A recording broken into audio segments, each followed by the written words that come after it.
ప్రశాంతంగా నిద్రపోయేందుకు నీంద్ యాప్లోకి అడుగుపెట్టండి. ఈ క్షణమే నీంద్ యాప్ను డౌన్లోడ్ చేసుకోండి.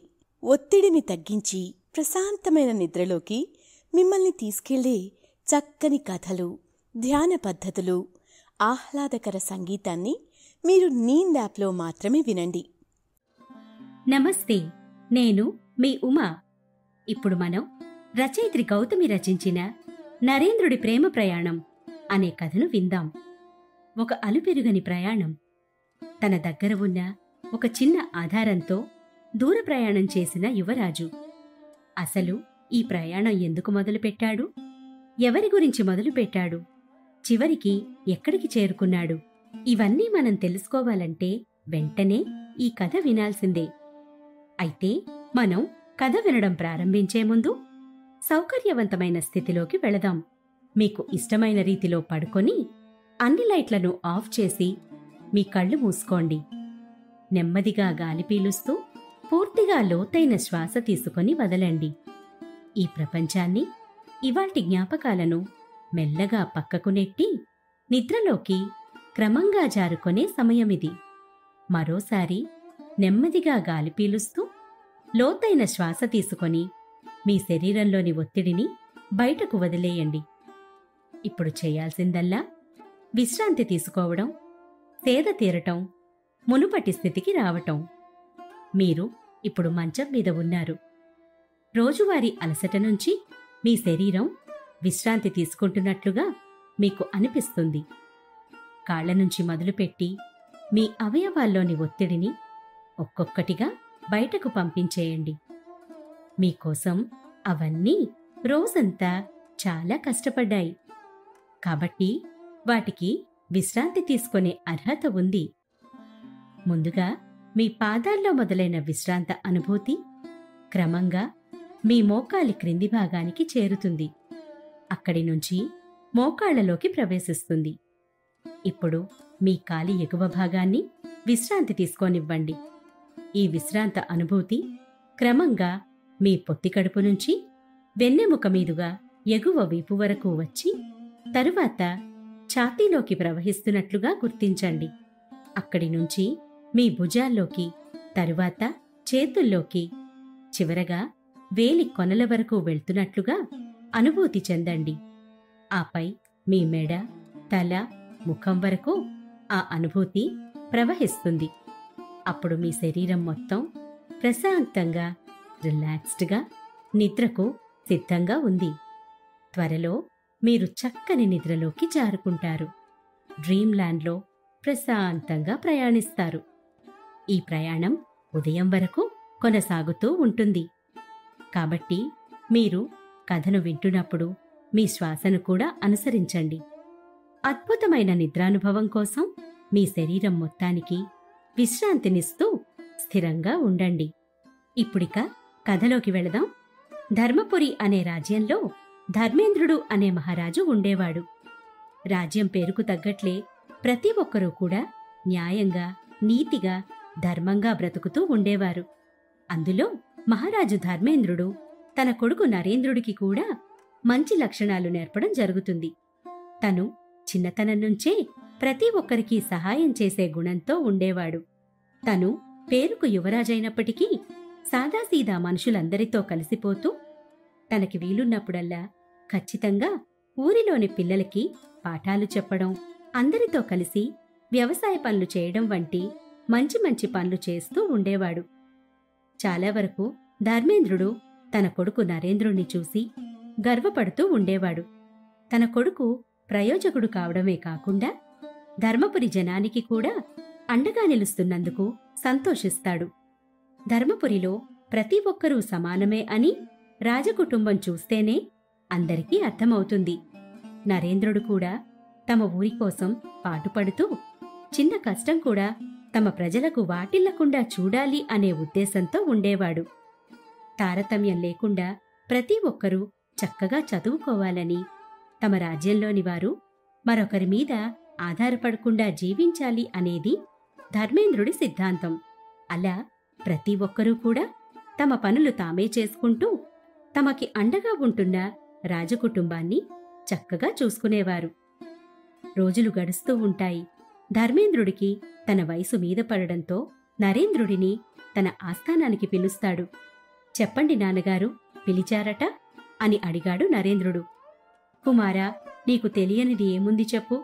రాజ్యంలో అంతా బానే ఉంది, మేము కూడా బానే ఉన్నాము. కాని ఇంకా సంతోషంగా ఆనందంగా ఉండాలంటే నువ్వు తప్పకుండా వివాహం చేసుకోవాలి. నా మాట మాత్రం నువ్వు త్వరలోనే నెరవేరుస్తావని నేననుకుంటున్నాను అంటూ ధర్మేంద్రుడు అడిగేసరికి నరేంద్రుడు కూడా తండ్రి ఆనందాన్ని కోరుకునేవాడు కాబట్టి సరే అన్నాడు. ఇక ధర్మేంద్రుడు తన సుపుత్రుడి కోసం మంచి అమ్మాయిని వెతికే క్రమంలో ఉంటాడు. చాలామంది అమ్మాయిలను దూరదేశాల నుంచి వచ్చిన కొంతమంది సహచరుల ద్వారా వారి గుణగణాలు తెలుసుకుంటాడు. ఇదిలా జరుగుతూ ఉండగా ఒకనాడు నరేంద్రుడు తన ఊరు జనంతో కలిసి పొలం పనులు చేస్తూ ఉండగా అదే సమయంలో ఆ పక్కనే నదీ తీరాన చేపలు పడుతున్న నాగయ్య పులస చేపలు పట్టి నరేంద్రుడి దగ్గరకు తీసుకువస్తాడు. అయ్యా, ఈ చేప ఉంది చూశారు, చానా బాగుంటాది. ఈ చేప పులుసు పెట్టి మీకు తీసుకొని వస్తాను. అసలే నదిలో దొరికిన చేప కదయ్యా, రుచి చానా చానా బాగుంటాది అని చెప్పి ఆ చేపను తీసుకొని వెళ్లి మధ్యాహ్నం సమయంలో పులుసు చేసి వేడివేడిగా యువరాజుకు వడ్డిస్తాడు. వాసన చూస్తుంటేనే అదిరిపోయేటట్టుంది, ఇక తింటే ఎలా ఉంటుందో అంటూ మొదటి ముద్ద నోట్లో పెట్టుకుంటాడు నరేంద్రుడు. అబ్బా, చాలా బాగుంది.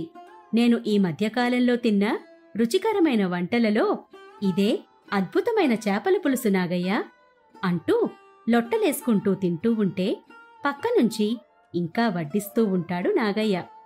అయ్యా, ఈ ముక్కేసుకోండయ్యా, చాలా బాగుంటాది అంటూ మరో ముక్క వడ్డించాడు. అయితే లొట్టలు వేసుకుంటూ తింటున్న నరేంద్రుడు చేప ముక్కని అన్నంలో కలుపుకొని ఆతృతగా ముద్ద నోట్లో పెట్టుకుంటాడు. తర్వాత నరేంద్రుడు ముద్ద నవలడం మానేసి నాగయ్య వైపు చూశాడు. ఏమైంది చిన్నయ్యా, ముళ్ళు గొంతులో అడ్డుపడినాదా? అయ్యో, నన్ను క్షమించండయ్యా, ఇదిగో కాసిని నీళ్లు తాగండి అంటూ నీళ్ళివ్వబోతాడు నాగయ్య. వెంటనే నరేంద్రుడు నోట్లో నుంచి ఒక తీగలాంటి దాన్ని బయటకు తీస్తాడు. అయ్యా, నన్ను క్షమించండయ్యా, పొరపాటైపోనాది. ఇలా ఇయ్యండయ్యా, మరో గిన్నెలో వడ్డిస్తాను అంటూ కాస్త భయం భయంగా అంటాడు నాగయ్య, నరేంద్రుడు కోప్పడతాడేమో అని. మరేం పర్లేదు నాగయ్య, ఇప్పటికే కడుపు నిండిపోయింది. అసలు ఇది ఏమై ఉంటుంది? బంగారు తీగలా మెరిసిపోతోంది అంటూ చేతిలో ఉన్న తీగను చూపిస్తూ మాట్లాడతాడు నరేంద్రుడు. ఇవ్వండయ్యా, ఒక్కసారి నేను చూస్తాను అంటూ నరేంద్రుడి చేతిలో తీగ తీసుకొని శుభ్రం చేసి దాన్ని దీర్ఘంగా చూడసాగాడు నాగయ్య. అయ్యా, ఇటు చూడండి, ఇది బంగారు తీగలా మెరిసిపోతున్న తల వెంట్రుక. బహుశా చేప కడుపులో నుంచి వచ్చి ఉంటుంది. నన్ను క్షమించండయ్యా, నేనే చూసుకోకుండా కూరలో వండేసినాను అంటూ క్షమించమంటాడు నాగయ్య. లేదు లేదు, మరేం పర్లేదు నాగయ్య, కడుపు నిండా చక్కని చేప భోజనం పెట్టావు, చాలా సంతోషం అని చెప్పి నాగయ్య చేతిలో ఉన్న బంగారు తీగలా ఉన్న పొడవాటి తల వెంట్రుకని తీసుకొని వెళ్ళిపోతాడు నరేంద్రుడు ఆ పచ్చని పొలాలలో నడుచుకుంటూ. నాగయ్య చేపలు పట్టిన నది వద్దకు వెళ్ళాడు. మంచి గాలి, చల్లటి వాతావరణం, బుడుగు బుడుగుమంటూ నదిలో సందడి చేస్తున్న చేపలు. మరోవైపు నరేంద్రుడి చేతిలో బంగారపు తీగ వంటి అందమైన తల వెంట్రుక. అసలు నాగయ్య చేపలు పట్టడం, ఆ చేప కడుపులో బంగారు తీగలాంటి తల వెంట్రుక రావడం అంతా వింతగా అనిపిస్తుంది నరేంద్రుడికి. మరోసారి దానిని బాగా పరిశీలనగా చూసి ఒక నిర్ణయానికి వస్తాడు. ఇది ఒక అమ్మాయిదయుంటుంది. బంగారపు వర్ణంలో మెరిసిపోతున్న ఈ తల వెంట్రుక ఇంత అందంగా ఉందంటే ఇక అమ్మాయి ఇంకెంత అందంగా ఉంటుందో అంటూ ఒక్కసారిగా ఆలోచనలో పడతాడు నరేంద్రుడు. అరే, నేనేంటి ఒక అమ్మాయి గురించి ఆలోచించడమేమిటి? హహ, వింతగా ఉందే, బహుశా ఇదేనా, ఇది అదేనా అనుకుంటూ తనలో తానే మురిసిపోయాడు నరేంద్రుడు. అటుగా వెళ్తున్న ఒక చేప పిల్లని చూస్తూ, నువ్వైనా చెప్పొచ్చు కదా ఈ తల వెంట్రుక ఎవరిదో, ఎక్కడి నుండి వచ్చిందో అంటూ అయోమయంగా మాట్లాడుతుంటే చేపపిల్ల ఒక్కసారిగా బిత్తరపోయి భయంతో తుర్రుమని నీటిలో జారుకుంది. ఇలా తనలో తానే మాట్లాడుకుంటూ ఆ తల వెంట్రుక మీద అతనికి తోచిన కవిత్వాలు రాసుకుంటూ ఆ రోజంతా అక్కడే గడిపి సాయంత్రం వేళ రాజభవనానికి చేరుకున్నాడు నరేంద్రుడు. వచ్చావా కుమారా? నీ గురించే ఎదురుచూస్తున్నాను. మన ఆస్థానానికి ఎవరు విచ్చేశారో చూశావా? పెళ్లిళ్లు చేసే పండితులుగారు.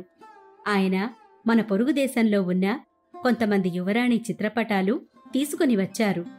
వాటిని నువ్వు ఒకసారి చూశావంటే మాకు తృప్తిగా ఉంటుంది నాయనా అంటూ నరేంద్రుడి వైపు ఆశగా చూశారు తండ్రి ధర్మేంద్రుడు, తల్లి పంచాక్షరి. మరోవైపు ఉదయం నుంచి పరవశంలో ఉన్న నరేంద్రుడు ఏమీ మాట్లాడకుండా మౌనంగా ఉంటాడు. ఓహో, మౌనమే అంగీకారమన్నమాట అంటూ పండితుడు తన చేతిలో ఉన్న యువరాణి చిత్రపటాలు ఒకదాని తర్వాత మరొకటి వరుసగా నరేంద్రుడి ముందు ఉంచాడు. ఎన్ని పటాలు చూపించినప్పటికీ నరేంద్రుడు మాత్రం దేనికి సమాధానం చెప్పట్లేదు. అయితే ఏదో ఉంది అని అర్థం చేసుకున్న తల్లి పంచాక్షరి, పండితులుగారు కబురు చేస్తాము అని చెప్పగానే పండితుడు పటాలు తీసుకొని అక్కడి నుంచి వెళ్ళిపోయాడు. ఏమైంది నాయనా? ఎందుకు ఆ పరధ్యానం? నిన్ను ఎప్పుడూ ఈ రకంగా చూసింది లేదు. అసలేం జరిగింది? నీ కళ్ళలో ఏదో ఆనందం కనిపిస్తోంది. ఏదైనా సంతోషకరమైన వార్త ఉందా? అంటూ పంచాక్షరి తన కొడుకు నరేంద్రుణ్ణి అడిగింది. మరోవైపు ధర్మేంద్రుడికి ఏమీ అర్థం కాకపోగా అలాగే వారిద్దరి మాటలు వినసాగాడు. అమ్మా, నీకు తెలుసా, ఈరోజు నాగయ్య రుచికరమైన చేపల పులుసు భోజనం పెట్టాడు. ఆ తర్వాత అంటూ జరిగిన విషయం మొత్తం చెప్పసాగాడు నరేంద్రుడు. ఓహో, అదన్నమాట సంగతి. సుపుత్రుడు పరధ్యానంలో ఉండేందుకు ప్రత్యేకమైన కారణం ఉంది అంటూ ధర్మేంద్రుడి వైపు చూసి నవ్వుతుంది పంచాక్షరి. అసలు మీరిద్దరూ ఏం మాట్లాడుకుంటున్నారు? నాకు ఒక చిన్న ముక్క కూడా అర్థం కాలేదు. కాకపోతే మీ ఇద్దరి మొహాలలో సంతోషం మాత్రం కనిపిస్తోంది అంటూ వాళ్ల భావాన్ని అర్థం చేసుకున్నాడు దేవేంద్రుడు. తర్వాత పంచాక్షరి విషయాన్ని తన భర్త దేవేంద్రుడికి పూర్తిగా వివరిస్తుంది. తర్వాత నరేంద్రుడు తన మనసులోని భావాలను బయటపెట్టి, నేను ఎలాగైనా తననే వివాహం చేసుకుంటానని ఆమెను వెతకడానికి 1 నెల సమయం కోరాడు. కాని నీ దగ్గర ఉన్నది తల వెంట్రుక మాత్రమే. ఆమె ఎక్కడ ఉంటుందో, ఏం చేస్తుందో, అసలు ఏ రాజ్యపు యువరాణో అంటూ ధర్మేంద్రుడు మాట్లాడుతుంటే మధ్యలోనే ఆపేశాడు నరేంద్రుడు. నాన్నగారు, మీ అనుమానం నాకర్థమైంది. మీరు ఏం కోరుకుంటున్నారో అది తప్పక జరుగుతుంది. కాని తను యువరాణి అయినా అవ్వకపోయినా తనని నేను వివాహం చేసుకోవాలి అనుకుంటున్నాను. అందుకు నేను పూర్తిగా సిద్ధంగా ఉన్నాను.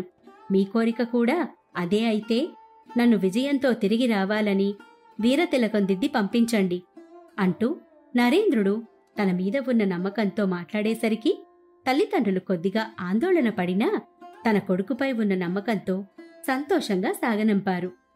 మళ్లీ రాజ్యంలో అడుగుపెడితే ఖచ్చితంగా కోడలితోనే రాజ్యంలో అడుగుపెట్టాలని వారు కోరారు. ఇంకేముంది, ఇలా నరేంద్రుడి ప్రేమ ప్రయాణం మొదలైంది. నదిలో దొరికిన చేప తనకి ఉన్న ఏకైక ఆధారమని నమ్ముతాడు.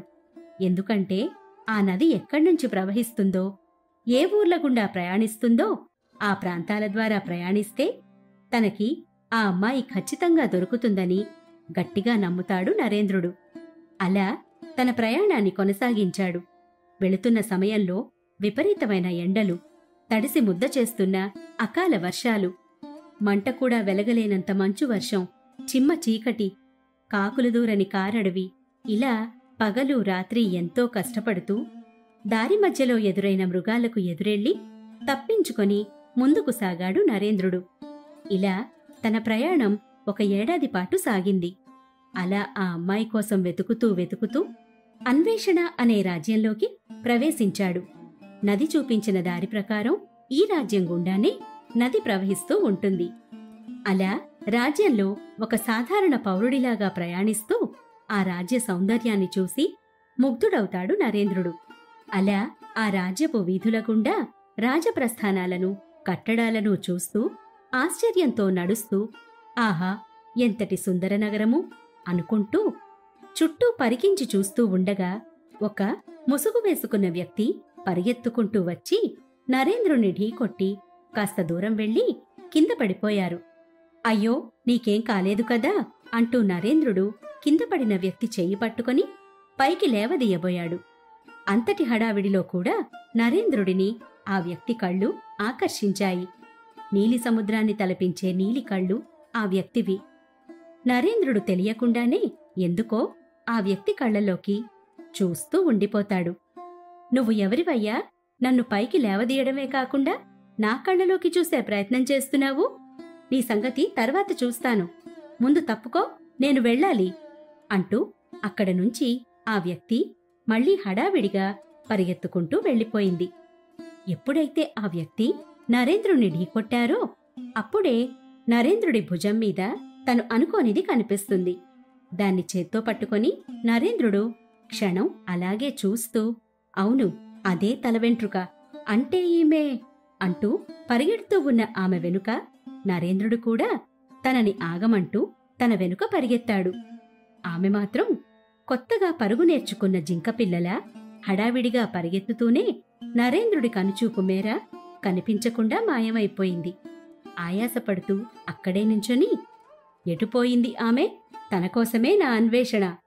అసలు నాకు ఏమైంది? తనని ఎందుకు పట్టుకోలేకపోయాను అంటూ నిలబడి చూస్తున్న నరేంద్రుడి వైపుగా ఒక ముసలావిడ నడుచుకుంటూ వచ్చి, ఏమిటి నాయనా, ఎవరి గురించి ఆ ఎదురుచూపు? ఎవరి గురించి ఆయాసం? ఎవర్నో వెతుకుతున్నట్లు కనిపిస్తున్నావు.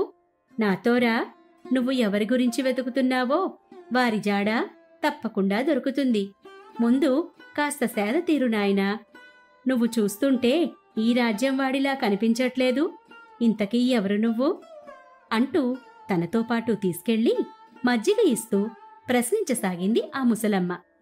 కాని నరేంద్రుడు మాత్రం ఆ ముసలమ్మ మాటలు అసలు వినిపించుకోకుండా మజ్జిగ తాగుతూ పరధ్యానంలో ఉండిపోయాడు.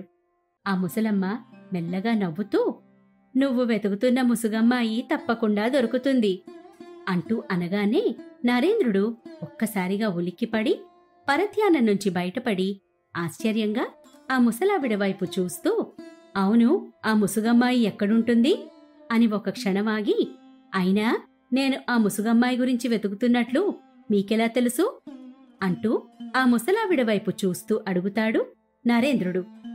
నువ్వు రాజ్యంలోకి అడుగుపెట్టిన తర్వాత నువ్వు కలిసింది ఆ ముసుగమ్మాయినే కదా బాబూ. నేను అక్కడే పువ్వులమ్ముతూ ఉంటాను. నన్ను అందరూ పేదరాశి పెద్దమ్మ అని పిలుస్తుంటారు. ఎవరికి ఏ అవసరం వచ్చినా, ఎవరు ఏ అవసరంలో ఉన్నా నాకిట్టే తెలిసిపోతుంది. నువ్వు కూడా ఆ అమ్మాయిని వెతుకుతూ పరిగెత్తుకుంటూ వెళ్ళావు. అప్పుడే నేను నిన్ను గమనించాను. కాని తన వేగాన్ని నువ్వందుకోలేక ఆయాసంతో నా ఇంటి ముందే నిలబడిపోయావు. ఇప్పుడు చెప్పు నాయనా, నువ్వు ఎవరివి? ఇక్కడికెందుకొచ్చావు? ఆ అమ్మాయితో నీకు పనేమిటి అని అడిగింది పేదరాశి పెద్దమ్మ. అప్పుడు నరేంద్రుడు తాను ఏ పని మీద ఇక్కడి వరకు వచ్చాడో, ఎలా వచ్చాడో అన్నీ వివరంగా పేదరాశి పెద్దమ్మకు చెప్పాడు. అది విన్న పేదరాశి పెద్దమ్మ ఆశ్చర్యపోతూ ఒక చిన్న తల వెంట్రుకను ఆధారంగా చేసుకొని ఆ అమ్మాయిని వెతుక్కుంటూ ఇంత దూరం వచ్చిన నరేంద్రుడి ప్రేమ పవిత్రతకు ఉప్పొంగిపోయి, చూడు నాయనా, నువ్వు రావాల్సిన చోటికే చేరుకున్నావు. బహుశా నీ గురించే ఇన్నాళ్ళు ఈ రాజ్యం రాజుగారు ఎదురు చూస్తున్నట్లున్నారు అంటూ ఆ పేదరాశి పెద్దమ్మ అనగానే నరేంద్రుడు ఆశ్చర్యంగా, నా గురించి రాజు ఎదురు చూడడం ఏమిటి? నేనిక్కడికి వస్తున్నట్లు ఎవరైనా దండోరా వేయించారా అంటూ కాస్త అమాయకంగా అడిగాడు నరేంద్రుడు. చూడు నరేంద్ర, నీ గురించి రాజు ఎదురు చూడడం అంటే నీలాంటి యువరాజు కోసం వేచి చూస్తున్నాడు అని అర్థం. ఎందుకంటే తన కుమార్తెకు తగిన వరుణ్ణి వెతికే పనిలో రాజు ఉన్నాడు. అందుకే ఆ ఉద్దేశంతో రాజు నీ గురించి వేచి చూస్తున్నాడు అని అన్నాను. అయితే పేదరాశి పెద్దమ్మ మాటలు విన్న నరేంద్రుడు, నేను వచ్చిన పనికి రాజుగారికి ఏమిటి సంబంధం అంటూ ప్రశ్నించాడు. వెంటనే పేదరాశి పెద్దమ్మ గట్టిగా నవ్వుతూ, మరి నువ్వు రాజకుమార్తె గురించే కదా ఇక్కడి వరకు వచ్చావు అంటుంది పేదరాశి పెద్దమ్మ. అంటే నేను వెతికే అమ్మాయి రాజకుమార్తె ఇద్దరూ ఒకటేనన్నమాట అంటూ పేదరాశి పెద్దమ్మ వైపు చూశాడు. ఇందాకట్నుంచి నేను అదే కదా చెప్తున్నాను, నువ్వే అర్థం చేసుకోవట్లేదు అంటూ పేదరాశి పెద్దమ్మ అనగానే, చాలా మంచి శుభవార్త చెప్పారమ్మా, మీ మేలు నేను ఈ జన్మలో మర్చిపోలేను.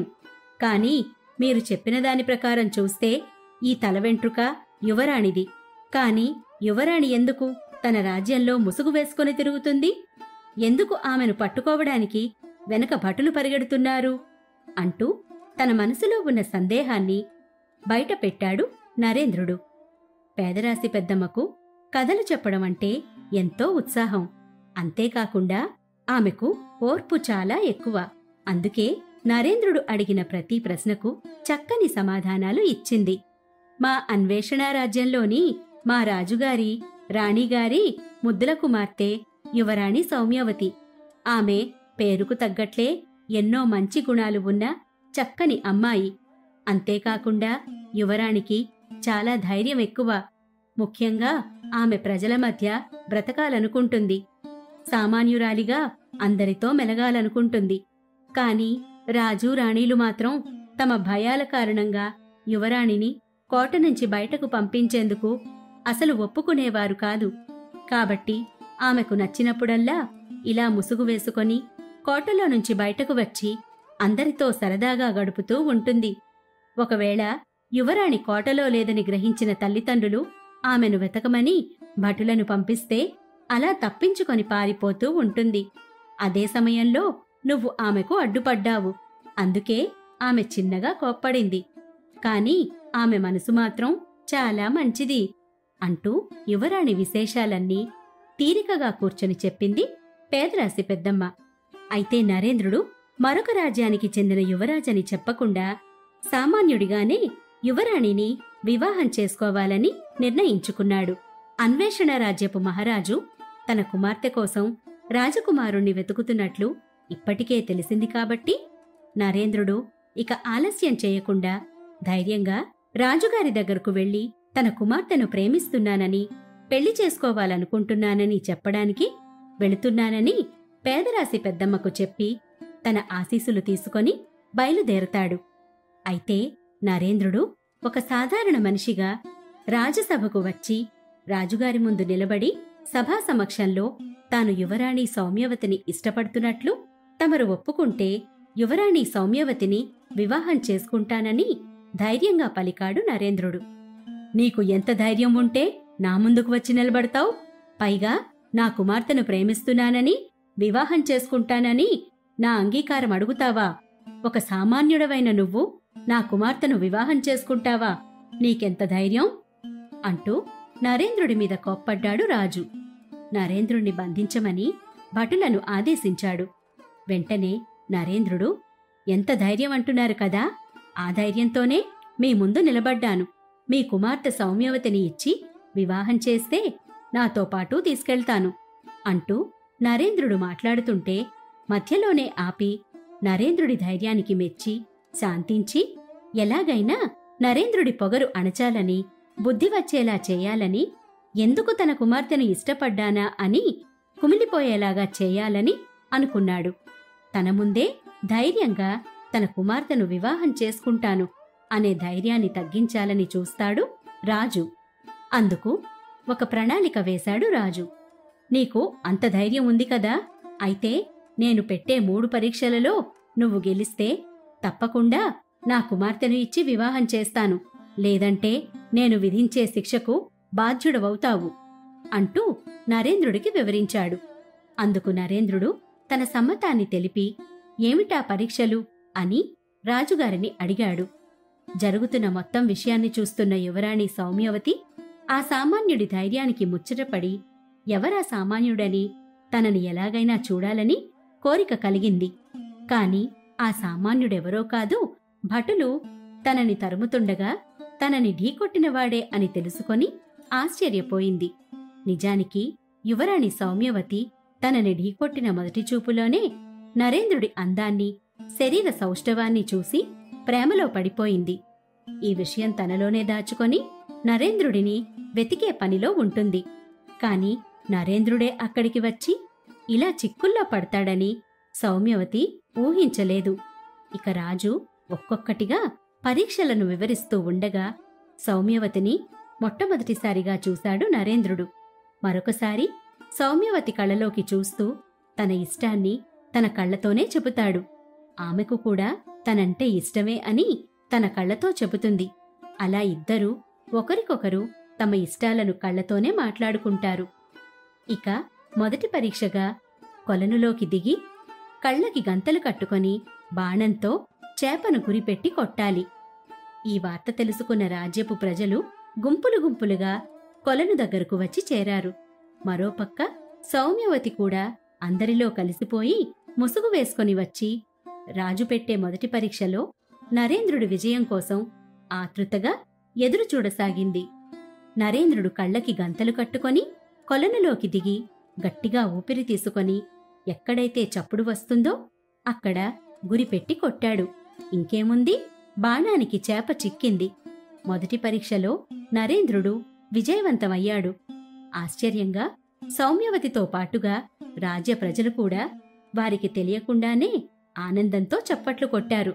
మరోపక్క రాజు మాత్రం ఒక్క పరీక్ష కదా, మిగిలిన 2 పరీక్షలలో ఈ అబ్బాయి పనితీరు చూద్దాం అంటూ మనసులోనే నవ్వుకున్నాడు. మరుసటి రోజు 2వ పరీక్షకు సిద్ధమయ్యాడు నరేంద్రుడు. రాజుగారితో పాటుగా ఆ రాజ్యంలో ప్రజలు కూడా అక్కడికి హాజరయ్యారు. రాజుగారి కోట చుట్టూ నిటారుగా బలంగా ఎదిగిన ఒక చెట్టును చూపించి, ఇది రేపటికల్లా ఒక శిల్పంగా మారాలి అని చెప్పి అక్కడి నుండి వెళ్ళిపోయాడు రాజు. చిన్నతనం నుంచి ప్రతి ఒక్కరితోనూ పరిచయాలు పెంచుకున్న నరేంద్రుడు తమ గ్రామంలో ఉండేవారితో, పనివారితో కలిసి పనిచేసిన అనుభవం ఈరోజు నరేంద్రుడికి సహాయపడింది.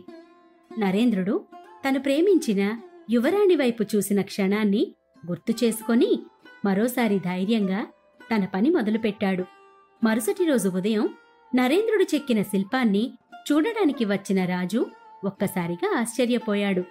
కేవలం ఒక్క రోజులోనే ఎంతో నైపుణ్యం ఉన్న శిల్పిలాగా ఒక అందమైన శిల్పాన్ని చెక్కుతాడు నరేంద్రుడు. ఆ శిల్పం మరెవరిదో కాదు, నరేంద్రుడు ఎంతగానో ఇష్టపడిన సౌమ్యవతిది. ఇదంతా చూసిన రాజు నరేంద్రుడు తన కూతురి మీద పెంచుకున్న ప్రేమను గుర్తించి రాజ్య ప్రజలు కూడా నరేంద్రుడి నైపుణ్యాన్ని మెచ్చుకున్నారు.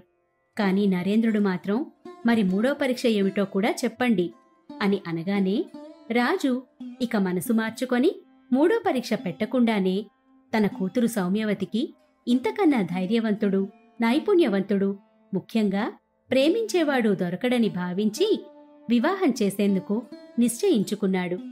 ఇదే విషయాన్ని నరేంద్రుడికి కూడా చెప్పి తమ తల్లిదండ్రులను కూడా తీసుకొని రమ్మని నరేంద్రుడికి చెప్పాడు.